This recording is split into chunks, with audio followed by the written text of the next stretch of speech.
أعوذ بالله من الشيطان الرجيم. بسم الله الرحمن الرحيم. سيقول السفهاء من الناس ما ولاهم عن قبلتهم التي كانوا عليها قل لله المشرق والمغرب يهدي من يشاء إلى صراط مستقيم.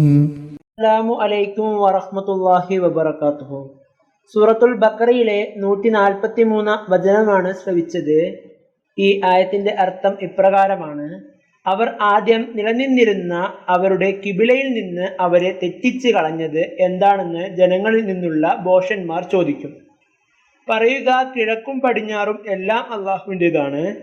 താൻ ഇച്ഛിക്കുന്നവരെ അവൻ നേർമാർഗത്തിലേക്ക് നയിക്കുന്നു. സയ്യിദ്ന ഹസ്രത്ത് മീർസ ബഷീറുദ്ദീൻ മഹ്മൂദ് അഹ്മദ് റളിയല്ലാഹു അൻഹു ഈ ആയത്തിനെ വിശദീകരിച്ചുകൊണ്ട് തഫ്സീറെ കബീറിൽ പറയുന്നു: ഖുർആൻ ഒരു പ്രധാന കാര്യം പറയുമ്പോൾ അതിൻ്റെ വിധി നേരിട്ട് പറയാതെ ആദ്യം ഒരു ആമുഖം നൽകുന്ന രീതിയിലാണ് അത് അവതരിപ്പിക്കാറുള്ളത്. അതിലൂടെ ആ കൽപ്പനയുടെ പ്രാധാന്യം ആളുകൾക്ക് മനസ്സിലാകുകയും അവർ മനസ്സോടെ സ്വീകരിക്കാൻ തയ്യാറാവുകയും ചെയ്യുന്നു. വിശുദ്ധ ഖുർആന്റെ ലക്ഷ്യം മനുഷ്യരെ ഹിദായത്തിലേക്ക് നയിക്കലും ശരീഅത്തിനോടൊപ്പം ജ്ഞാനവും പഠിപ്പിക്കലുമാണ്.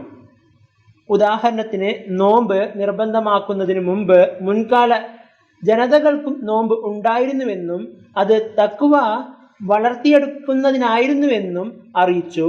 പിന്നീട് മുസ്ലിങ്ങൾക്ക് നോമ്പ് നിർബന്ധമാക്കുകയും ചെയ്തു. കിബില മാറ്റുന്നതിനുള്ള കൽപ്പന നൽകുന്നതിന് മുമ്പ് ഖുർആൻ ആളുകളുടെ മനസ്സിനെ അതിനായി തയ്യാറാക്കി. ചില ഭോഷന്മാർ മുമ്പ് ഉണ്ടായിരുന്ന കിബിലയിൽ നിന്ന് മുസ്ലിങ്ങളെ എന്തിനാണ് മാറ്റിയെന്ന് ചോദിക്കും. എന്ന കാര്യം മുൻകൂട്ടി അത് അറിയിച്ചു കൊടുത്തു. സയഖൂലു സുഫഹാഉ മിനന്നാസി മാ വല്ലാഹും അൻ ഖിബ്ലതിഹിമുല്ലതി കാനു അലൈഹാ. അതുവരെ കാബയിലേക്ക് തിരിഞ്ഞ് നമസ്കരിക്കണമെന്ന കൽപ്പന വന്നിരുന്നില്ല. എങ്കിലും ഇങ്ങനെ എതിർപ്പ് ഉയരുമെന്ന കാര്യം മുൻകൂട്ടി പറഞ്ഞു കൊടുത്തു. കിബില മാറ്റം വിശ്വാസത്തിന്റെ പരീക്ഷണമാണെന്നും ഇത്തരം എതിർപ്പുകളെ ഭയപ്പെടേണ്ടതില്ലെന്നും പഠിപ്പിക്കാൻ വേണ്ടിയാണിത്. സയഖൂലു എന്ന പദം ശക്തമായ ഉറപ്പും തുടർച്ചയെയും സൂചിപ്പിക്കുന്നു. അതായത് ചില ഭോഷന്മാർ ഒരു എതിർപ്പ് ഉന്നയിക്കുകയും ആ എതിർപ്പ് കാലങ്ങളോളം ആവർത്തിക്കപ്പെടുകയും ചെയ്യും എന്നതാണ്. ചില ക്രിസ്ത്യൻ എഴുത്തുകാർ ഇതേ ആരോപണം ആവർത്തിക്കുന്നു. അവർ പറയുന്നു, മുഹമ്മദ് സല്ലല്ലാഹു അലൈഹി വസല്ലം മക്കയിൽ ഉണ്ടായിരുന്നപ്പോൾ കാബയിലേക്കാണ് മുഖം തിരിച്ചതെങ്കിലും മദീനയിൽ എത്തിയ ശേഷം യഹൂദരെ സന്തോഷിപ്പിക്കാനായി ബൈത്തുൽ മുഖദ്ദസിലേക്കാണ് മുഖം തിരിച്ചതെന്ന്. എന്നാൽ ഈ വാദം പൂർണ്ണമായും തെറ്റാണ്. ചിലർ പറയുന്നു, സയഖൂലു സുഫഹാഉ എന്ന വാക്യത്തിൽ ഖുർആൻ എതിരാളികളെ ഭോഷന്മാർ എന്ന് വിളിച്ചിരിക്കുന്നു. ഇത് കഠിനമായ ഭാഷയാണെന്ന്. എന്നാൽ ഈ ആരോപണം ശരിയല്ല. കാരണം ഇവിടെ അള്ളാഹു തൻ്റെ ഉപദേശത്തെ എതിർക്കുന്നവരെയല്ല ഭോഷന്മാരാണെന്ന് പറഞ്ഞിട്ടില്ല. മറിച്ച് വ്യക്തമായി ബുദ്ധിക്ക് എതിരായി പ്രവർത്തിക്കുന്നവരെയാണ് ഭോഷന്മാർ എന്ന് വിശേഷിപ്പിച്ചിരിക്കുന്നത്. അതിനൊപ്പം തന്നെ അവരുടെ മൂഢതയ്ക്കുള്ള തെളിവുകളും ഖുർആൻ നൽകുന്നു. അന്നത്തെ മുസ്ലിങ്ങൾക്ക് പോലും ഏത് ദിശയിലേക്കാണ് മുഖം തിരിക്കേണ്ടതെന്ന് അറിയില്ലായിരുന്നു. അള്ളാഹു എല്ലാം അറിയുന്നവനാണ്.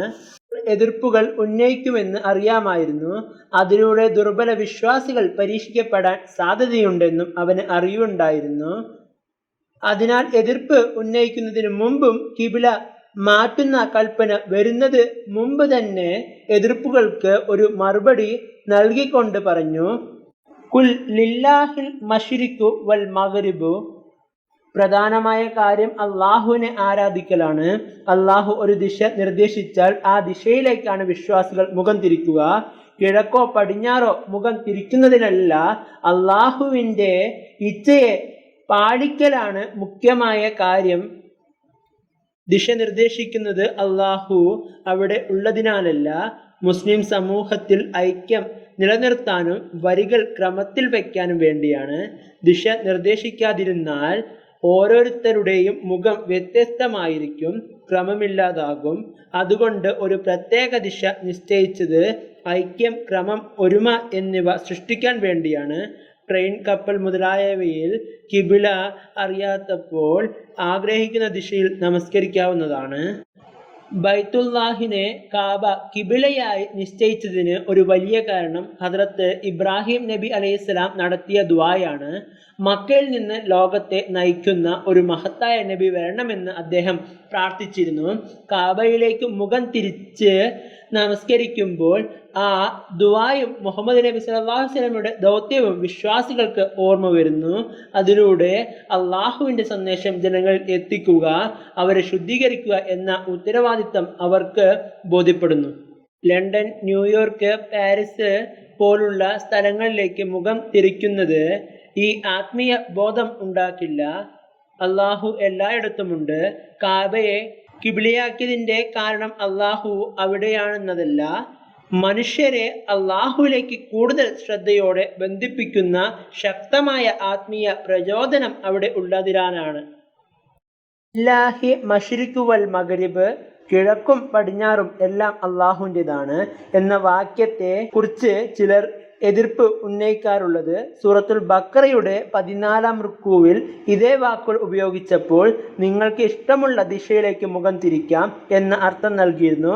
അതുപോലെ ഒരു നിശ്ചിത കിബില വേണം എന്നും ഒരേ വാക്കുകളിൽ നിന്ന് എങ്ങനെ പറയാൻ കഴിയും?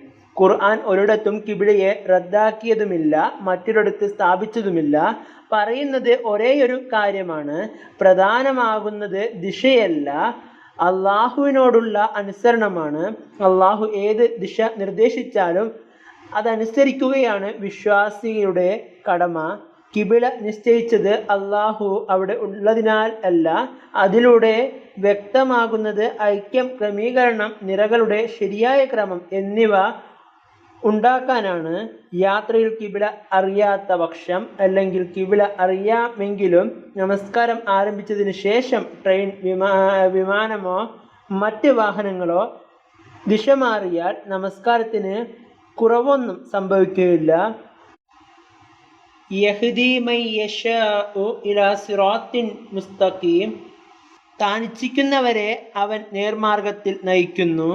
അതായത് ഓരോ കാലത്തും ഓരോ ജനതയ്ക്കും അനുയോജ്യമായ മാർഗനിർദ്ദേശം അള്ളാഹു നൽകുന്നു എന്നതാണ്. മുസ്ലിങ്ങൾക്ക് അനുയോജ്യമായ കിബില കാബയായിരുന്നു. അതിനാൽ അള്ളാഹു അവസാനം അവരെ അതിലേക്ക് തിരിച്ചു. അള്ളാഹുവിൻ്റെ ഇച്ഛയ്ക്ക് പൂർണ്ണമായി കീഴടങ്ങിയവർ കിഴക്കും പടിഞ്ഞാറും എന്ന ചിന്തകളിൽ കുടുങ്ങാതെ ദൈവത്തിൻ്റെ കൽപ്പനയെ പിന്തുടരുന്നു. ഇതാണ് നേരായ മാർഗത്തിൽ മുന്നേറുന്നവരുടെ ലക്ഷണം.